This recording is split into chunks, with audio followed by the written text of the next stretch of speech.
Camel. Ding, ding, ding. You are eating camel, Val Marie.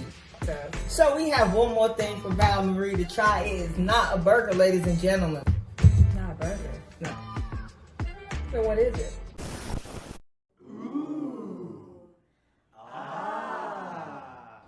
What's up, everybody, and welcome to the Henderson's NYC. Today, you are tuning in to another episode of Eating Through the Alphabet, and we are on the letter R. What we making today, Val Marie? So, we're making rattlesnake, okay? So, do y'all remember way back when, last year, when Bryce surprised me with this exotic meat thing, and I wasn't involved in the entire process? He made a bunch of exotic meats, and I had to guess which one it was. I ate a kangaroo. You did. Ding, ding, ding. Kangaroo. Emu. And I got it wrong. B. Ostrich. Camel. Ding, ding, ding. Remember at the very end of that video when I was like, I don't know what this is. And then, you know, we showed it to you, kind of. And then it cut off. Well, here we are.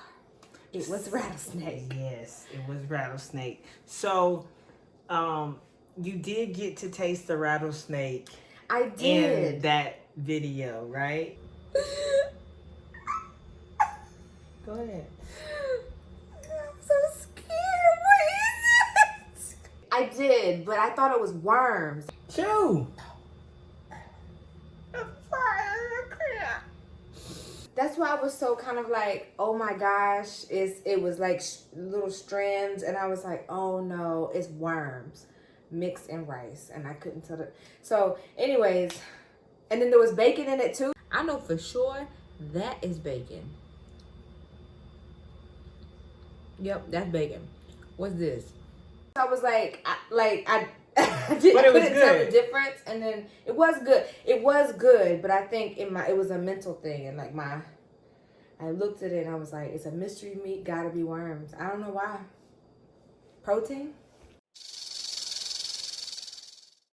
So we're doing Eating Through the Alphabet, and I know like you guys are like, why rattlesnake for R? I want to know that. And so what happened was, it wasn't even that I was just like, oh yeah, I'm gonna find a place to go buy a rattlesnake. What happened was, I was talking to Valerie about, you know, how we had gotten really into eating like goat and lamb, and it's really hard to find things that aren't your traditional beef, chicken, pork, and seafood in grocery stores. So it was just like farmers market, but you know, COVID and like farmers markets weren't happening. And it's really inconvenient to go to the farmers market sometimes. So I was just Googling like, where can I get these meats that I want for my house and not have to, cause sometimes if the grocery store does have lamb, it's like $40. So I was like, where can I get these meats? So it was basically me just trying to find groceries for the house. And I was like, dang, this place literally got antelope, kangaroo, camel, rattlesnake, anything you can think of, they sell it. Right. And so when I was scrolling through the website, I saw rattlesnake and I was like, well, we ain't on R now, but we gonna get there. So I ended up purchasing the rattlesnake. Well, thanks for sharing that finally. Yeah. That was a very traumatizing experience. But I'm actually gonna try the dish. So the dish that he made at that point in time is the same dish that we're remaking now together. And so I am gonna try it with a new lens. I know it's rattlesnake, so I don't, you know, I know it's not worms. I'm comfortable with eating rattlesnake. I'm okay. And I made a lot of it last time, y'all. I had to eat it all by myself. Because I was like, I'm convinced this is worms. Even when he told me, I was like, hey, you can have it. And it was good. Like, it's a Filipino fried rattlesnake recipe. And you can't really taste the fried rattlesnake part of it. Because it has veggies, eggs, bacon. Yeah. Last time I soaked it overnight in soy sauce. Listen, y'all. I done took this bad boy out of the bag. So let it soak in soy sauce. But the recipe was like you can use teriyaki sauce as a substitute, and Val is like a big teriyaki fan. So this time I did soak it in teriyaki for not just overnight, but I soaked it in teriyaki for 3 days. So I'm actually more excited to try it now. I will say that I'm not a big fan of making rattlesnake. It really scares me. I'm like, when I say I'm gonna like clean the kitchen like maybe 3 times, because rattlesnakes carry STDs and it's, you know, the salmonella and all that stuff. So like it really does freak me out to make it. I've watched several videos on trying to find like different ways to do this deboning process, and I just have not quite figured it out. You mean like as you're cleaning it, right? Yeah. Like when you're deboning it. Yeah. Because like once you cook it, it's fine. No, I'm just saying like the process of like deboning it, and like sometimes you like move around and you're cooking multiple things in the kitchen, and it's just like, no, okay, I just handled the snake. I need to stop, wash my hands. I need to make sure everything that the snake was near is sanitized. And maybe I'm just overreacting, but you know from what I read, they aren't, you know, the cleanest things to handle. But I'm still working on it. So you can see I stripped a few pieces of it off. But that was just like luck. That's not like me doing it right. But I'm going to keep trying. I'm going to move along, and then we'll see what happens. Well, you've done a good job. Thank you, baby. We didn't die from last time. So. No, we're still here. And we didn't get sick, or I didn't get sick from eating it all by myself. Well, I'm happy for you. But yeah, so we're gonna do a taste test, huh? Sounds good to me. All right. Let's get into it. All right.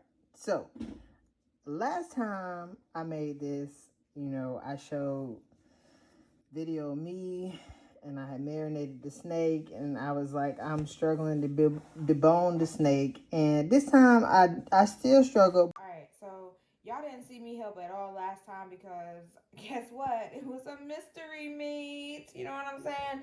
So I'm about to put these vegetables in the pan and let them cook a little bit. And then we're going to add 8, not scrambled, but they're mixed together. 8 eggs. All right?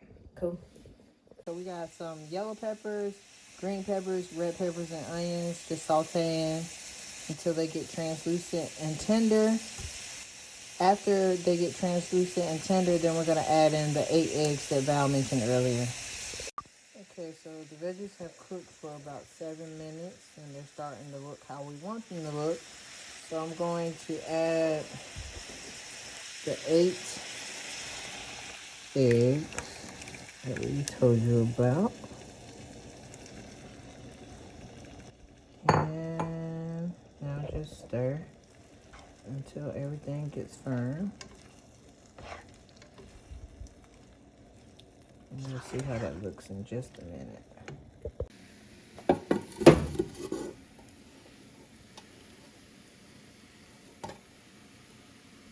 See how it looks like worms? I thought I was legit eating like worms when I first tried this. Snake is like disgusting, so I'm gonna go wash my hands really quick. Okay. And we're gonna let this cook for about 10 minutes, right?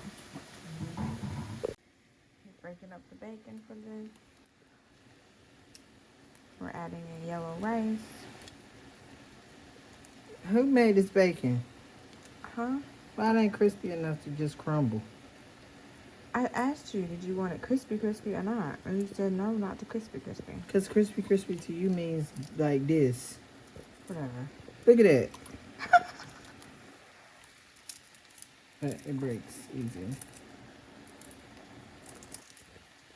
I can hear you chewing. So that means you're stealing bacon from the recipe. But you want to complain when I don't use the right amount of ingredients. You didn't use the right amount of ingredients anyway. I didn't need a whole pound of bacon. Well, it says a whole pound of bacon for this recipe. Well, if I needed a whole pound and you just ate one of the pieces, then I'm short anyway. But you were short before I even took a piece. That's what I'm trying to make it right. Attention, attention. All right. You want the snake by itself? No, I want it mixed. With the rice and stuff? Mm-hmm. Why do I get to do I did the honors the first time. Oh, you get to do the honors. I ate all of this by myself last time. Okay. You ready? Yeah. The itsy It's bitsy spider. it's still hot though. You gotta blow it off. You want me to put my mouth on it like moms just, do? No. My grandma used to do that. She used to be like, Did she really? yeah. She used to cool it off with her mouth and then put it in our mouth. Not grandma. Ready? Mm-hmm. Tastes the same as last time. You know what I didn't put that I was supposed saltier. to? I didn't put salt in it. Oh. It was definitely saltier last time. Well, it has bacon and soy sauce, so I'm not sure why they tell you to put salt in it anyway. It's good. Much better than me thinking it was worms last time. I was very hurt by that. I thought I was eating worms, y'all. But anyhow. Well, now you know what the mystery meat was back in the fall when we recorded our last video. So we hope you enjoyed this somewhat of a flashback to some of the things that we've created and eaten in the past. So until next time. Peace, my friends. Peace.